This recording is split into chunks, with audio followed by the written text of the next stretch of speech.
नमस्कार. आज श्रीरामनवमी. आपल्या सर्वांना हार्दिक शुभेच्छा.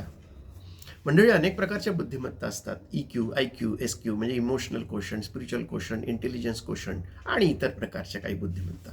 बुद्धिमत्तेचीही मानकं आहेत. पण सगळ्यात महत्त्वाचं काय आहे तर मेटाकॉग्निशन म्हणजे आपण आपल्या विचारांविषयी जागृत असणं, आपल्या विचारांची आपल्याला जाणीव असणं, आपल्या मनपटलावर, अंतःपटलावर जे काही विचार सुरू आहेत त्याविषयी आपण जागृत असणं, अवेअर असणं हे सगळ्यात महत्त्वाचं आहे. कारण हे विचार शुभ आहेत की अशुभ आहेत, आपल्याला आयुष्यामध्ये पुढे नेत आहेत की मागे खेचत आहेत, आपली प्रगती करतायत की अधोगतीच्या दिशेने नेत आहेत, हे आपल्याला मेटाकॉग्निशनमुळे कळतं. आणि म्हणून आयुष्याची दिशा ठरवण्यात मेटाकॉग्निशनला खूप महत्त्व आहे.